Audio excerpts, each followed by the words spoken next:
انما یأمرکم بالسوء والفحشاء، وہ شیطان تو بس تمہیں برائی کا اور بے حیائی کا حکم دیتا ہے، وَأَن تَقُولُوا عَلَى اللَّهِ مَا لَا تَعْلَمُونَ، اور اس کا کہ تم اللہ کی طرف وہ باتیں منسوب کرو جن کے بارے میں تمہیں کوئی علم نہیں۔ وَإِذَا قِيلَ لَهُمُ اتَّبِعُوا مَا أَنزَلَ اللَّهُ، اور جب ان سے کہا جاتا ہے کہ پیروی کرو اس کی جو اللہ نے نازل کیا ہے، قَالُوا بَلْ نَتَّبِعُ مَا أَلْفَيْنَا عَلَيْهِ آبَاءَنَا، تو وہ جواب میں کہتے ہیں کہ ہم تو پیروی کریں گے اس چیز کی، اس طریقے کی جس پر ہم نے اپنے باپ دادا کو پایا۔ اولو کان آباؤہم لا یعقلون شیئا ولا یہتدون، اگرچہ ان کے باپ دادا نہ کسی بات کو سمجھ پائے ہوں اور نہ ہدایت یافتہ ہوں، پھر بھی کیا پھر بھی وہ اپنے باپ دادا کی پیروی کرتے رہیں گے؟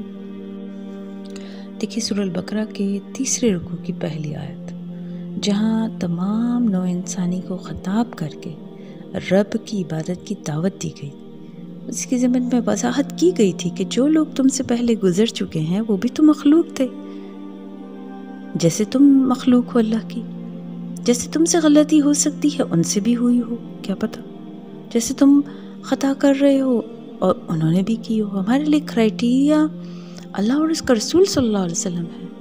ہمارے بڑے بھی تو انسان تھے، شیطان ان کے ساتھ بھی تو لگا ہوا تھا، ان سے بھی تو خطا ہو سکتی تھی۔ اللہ تعالیٰ کا شکوہ ہے کہ کیا بھلا تمہارے باپ دادا لا یعقلون شیئا، کسی چیز کو سمجھ نہ سکے ہوں، کیونکہ وہ بھی تو انسان تھے، خطا انسان سے ہوتی ہے، ولا یہتدون، اور انہوں نے راہ نہ پائی ہو، ہدایت نہ پائی ہو۔ ومثل الذین کفروا کمثل الذی ینعق بما لا يسمع الا دعاء ونداء، اور ان لوگوں کی مثال جنہوں نے کفر کیا ایسی ہے جیسے کوئی شخص ایسی چیز کو پکارے جو پکار اور آواز کے سوا کچھ نہ سمجھتی ہو۔ جو لوگ محض صرف اور صرف باپ دادا کی تقلید میں اپنے کفر پر اڑ گئے ہیں تو ان کی تشبیہ جانوروں سے دی گئی ہے، جنہیں پکارا جائے تو وہ پکارنے والے کی پکار اور آواز تو سنتے ہیں لیکن سوچنے سمجھنے کی صلاحیت سے بالکل عاری ہوتے ہیں۔ اس مثال سے کیا مراد ہے کہ رسول اللہ صلی اللہ علیہ وسلم اور مسلمان ان لوگوں کو سمجھانے کی کوشش کر رہے ہیں لیکن وہ اس دعوت پر کان دھرنے کو بھی تیار نہیں۔ مرغی کو اگر کوئی جو اس کا مالک ہے یا کسی جانور کو اپنی خاص آواز میں یا ایسے اس کو دانہ ڈالنے کی جو ہے اشارے سے اپنے پاس بلاتا ہے یا اپنی خاص جو اس نے اس سے آواز سے مانوس کیا ہوا ہے، مرغی کو نہیں پتہ کہ وہ مجھے دانہ ڈالے گا یا حلال کر دے گا۔ صم بکم عمی فہم لا یعقلون، وہ بہرے بھی ہیں، گونگے بھی ہیں، اندھے بھی ہیں، اور فہم لا یعقلون، بس وہ عقل سے کام نہیں لیتے۔ یا ایھا الذین آمنوا کلوا من طیبات ما رزقناکم، اے اہل ایمان کھاؤ ان تمام پاکیزہ چیزوں میں سے جو ہم نے تمہیں دی ہیں، واشکروا للہ، اور اللہ کا شکر ادا کرو، ان کنتم ایاہ تعبدون، اگر تم واقعی اسی کی عبادت کرنے والے۔ ہمارے لیے کرائٹیریا باپ دادا نہیں، ان کی اندھی تقلید نہیں، بلکہ کرائٹیریا کیا ہے؟ اللہ اور اس کا رسول۔ اللہ نے خود فرما دیا کہ تمہارے لیے بہترین اسوہ جو ہے وہ نبی کریم صلی اللہ علیہ وسلم کی زندگی ہے۔ اطیعوا اللہ و اطیعوا رسول، ایک مومن کی شان یہی ہے کہ وہ اللہ کی اطاعت میں زندگی گزارتا ہے، اور اللہ تعالیٰ نے خود فرمایا ہے کہ رسول اللہ صلی اللہ علیہ وسلم کی اطاعت میں میری اطاعت ہے۔ ایمان باللہ کیا ہے؟ یعنی ہم نے یہ نہیں دیکھنا کہ ہمارے معاشرے میں کیا ہو رہا ہے، ہمارے باپ دادا کیا کرتے تھے، وہ بھی تو انسان تھے نا، یہی تو اللہ تعالیٰ فرما رہے ہیں۔ تو ہم دیکھتے ہیں کہ پھر ایمان کیا ہے۔ اس میں ایک واقعہ آپ کو سناتی ہوں کہ حضرت معاذ بن جبل، یہ بخاری اور مسلم کی روایت ہے، حضرت معاذ بن جبل رضی اللہ عنہ کہتے ہیں کہ ایک سفر میں نبی کریم صلی اللہ علیہ وسلم کے پیچھے سواری پر بیٹھا ہوا تھا۔ میرے اور آپ صلی اللہ علیہ وسلم کے درمیان کجاوے کا صرف پچھلا حصہ ہی حائل تھا۔ آپ صلی اللہ علیہ وسلم نے فرمایا، اے معاذ بن جبل۔ میں نے کہا، یا رسول اللہ صلی اللہ علیہ وسلم، غلام حاضر ہے، فرمائیے۔ پھر آپ صلی اللہ علیہ وسلم نے خاموشی اختیار فرمائی اور پھر کچھ دور چلنے کے بعد پکارا، اے معاذ بن جبل۔ میں نے وہی الفاظ دہرائے جو پہلی بار کہے تھے، لیکن آپ صلی اللہ علیہ وسلم نے کچھ نہیں فرمایا۔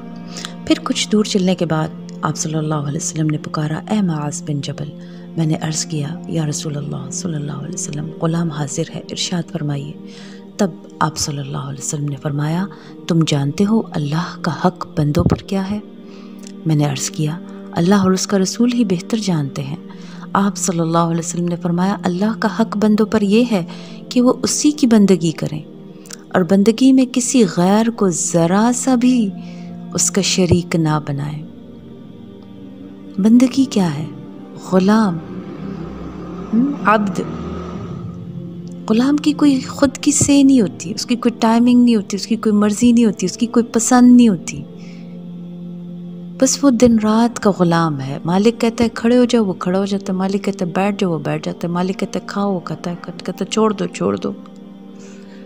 غلام اور نوکر میں فرق، نوکر تو ٹائم پہ آتا ہے نا اور وقت کی تنخواہ لیتا ہے اور فکس کام کرتا ہے۔ غلام کی ایسی کوئی سے نہیں، اس کی کوئی پسند ناپسند نہیں، اس کی کوئی چوائس نہیں ہے، وہ غلام ہے دن رات۔ پھر واقعہ آگے چلتے ہیں۔ پھر آپ صلی اللہ علیہ وسلم تھوڑی دور چلنے کے بعد فرمایا، اے معاذ۔ میں نے کہا، ارشاد۔ یہ غلام آپ صلی اللہ علیہ وسلم کی بات غور سے سنے گا۔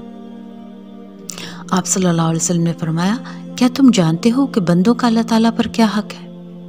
میں نے کہا، اللہ اور اس کا رسول ہی خوب واقف ہیں۔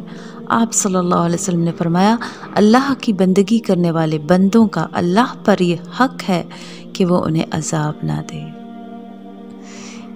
حضرت معاذ بن جبل رضی اللہ عنہ کے بیان کا خلاصہ یہ ہے کہ میں آپ صلی اللہ علیہ وسلم کے بالکل قریب بیٹھا ہوا تھا۔ پہلی بات یہ کہ ان کے سننے اور جو ہے سنانے میں کوئی دقت نہیں تھی، اسی لیے وہ پہلا پورشن دیکھیں نا کہ یعنی بیچ میں صرف وہ سیٹ کا وہ حائل تھا، تو آپ صلی اللہ علیہ وسلم کے ارشاد کو بڑی آسانی سے میں سن سکتا تھا، لیکن جو بات آپ صلی اللہ علیہ وسلم فرمانا چاہ رہے تھے وہ بڑی اہم تھی، اسی لیے آپ صلی اللہ علیہ وسلم نے دو بار پکارا اور پھر کچھ ارشاد نہیں فرمایا۔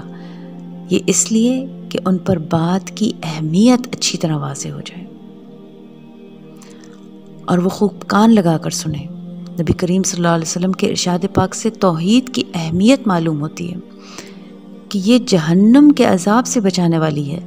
جو چیز اللہ تعالیٰ کے غضب سے بچانے والی ہو اور جنت کا حقدار بنانے والی ہو، اس سے زیادہ قیمتی چیز بندے کی نگاہ میں اور کیا ہو؟ توحید۔ میرے اللہ نے جو کہا، میرے لیے میرا اللہ ہی کافی ہے۔ تمام انسان وہ ان سے خطا ہو سکتی ہے۔ آپ صلی اللہ علیہ وسلم ایک معصوم تھے، اللہ کے رسول تھے، خاتم النبیین تھے، ان کے بارے میں آتا ہے کہ وہ معصوم تھے۔ باقی تو تمام انسانوں سے خطا ہوئی اور ہوگی، اور اس کا پورا جیسے ہے احتمال۔ پھر دیکھیں کہ رسول اللہ صلی اللہ علیہ وسلم پر ایمان لانے کا کیا مطلب ہے، یعنی آپ صلی اللہ علیہ وسلم گفتار و کردار کا بہترین معیار ہے۔ نبی پاک صلی اللہ علیہ وسلم نے فرمایا، بہترین کلام اللہ کی کتاب اور بہترین سیرت محمد صلی اللہ علیہ وسلم کی سیرت ہے، یعنی جس کی پیروی کی جانی چاہیے۔